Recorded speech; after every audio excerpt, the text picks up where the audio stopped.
Shalom, salam sejahtera untuk kita semuanya. Bertemu kembali bersama dengan saya, Pendeta Daniel Siswanto. Saudara, kali ini saya akan memberikan garis besar pelajaran sekolah sahabat kita. Kita telah tiba di pelajaran yang ke-7 dengan judul Berbahagialah mereka yang percaya. Namun sebelum saya akan menyampaikan garis besar ini, marilah kita tunduk kepala dan kita berdoa.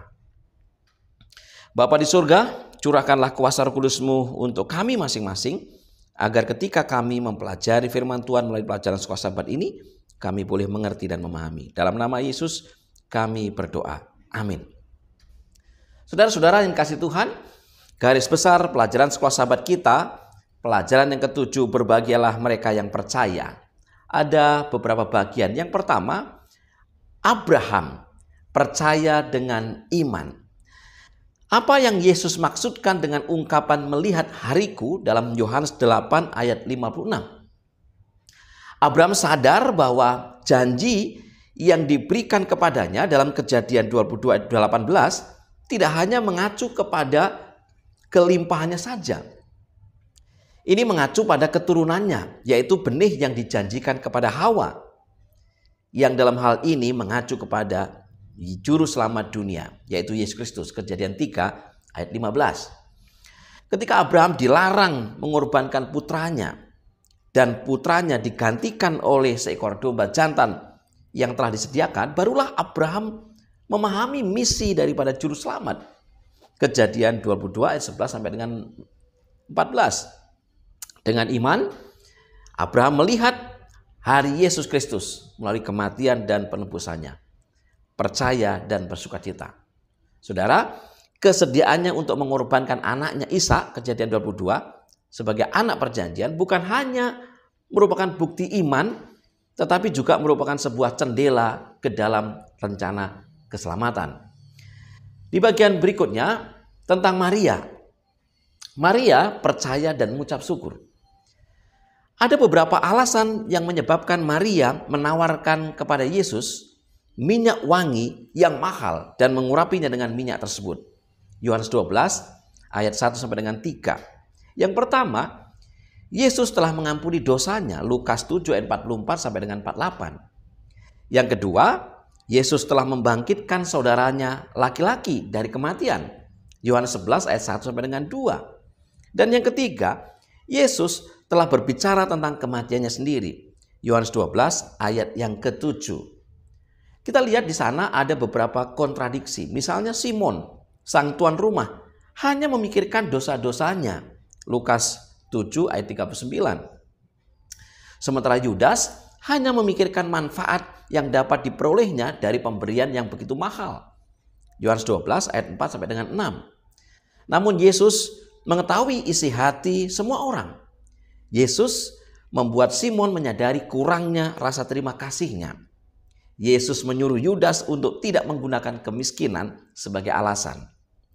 Yesus hanya mengucapkan kata-kata kasih sayang kepada Maria.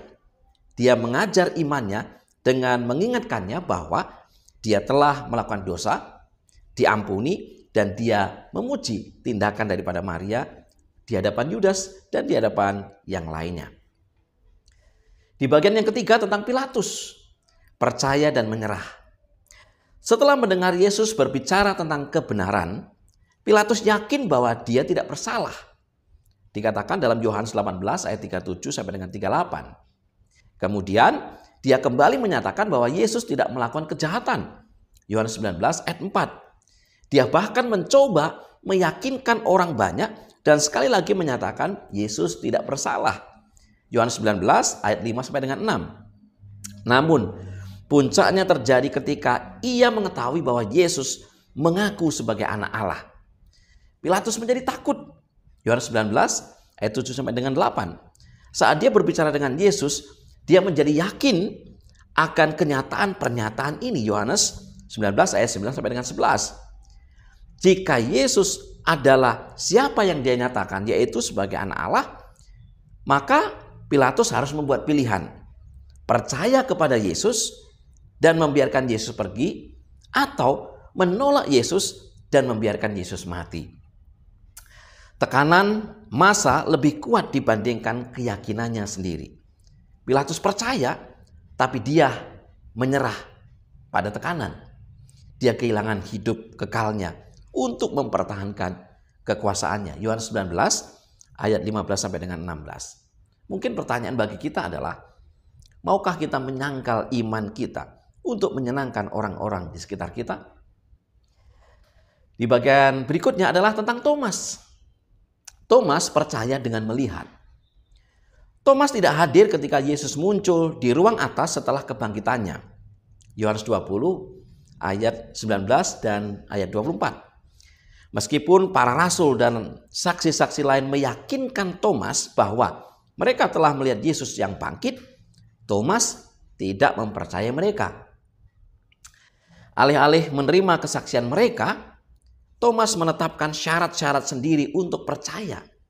Yohanes 20 ayat 25.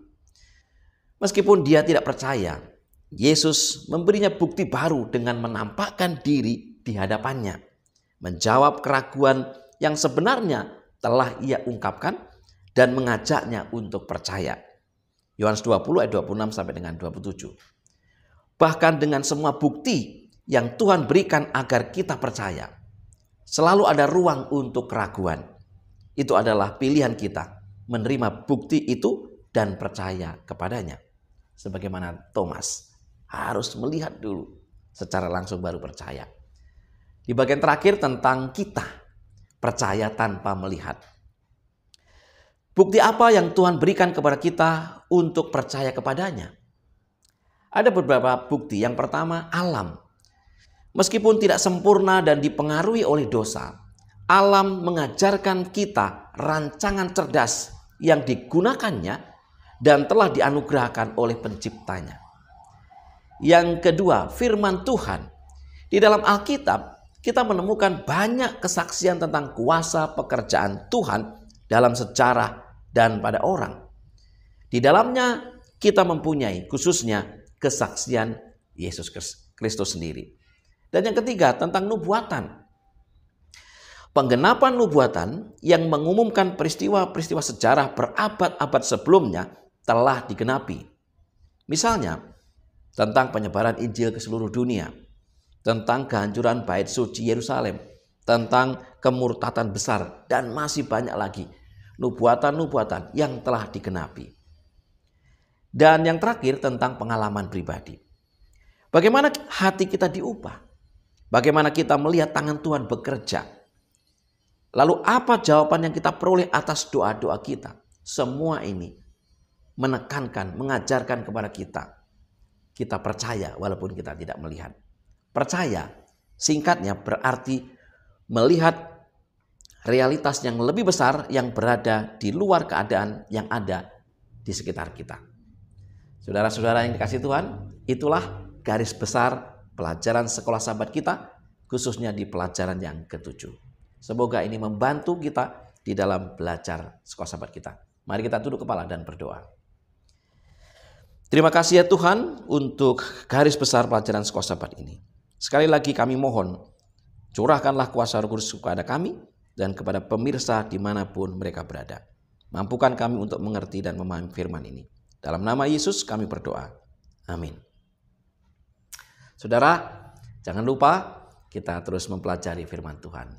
Dan semoga ini menjadi berkat bagi kita. Tuhan memberkati.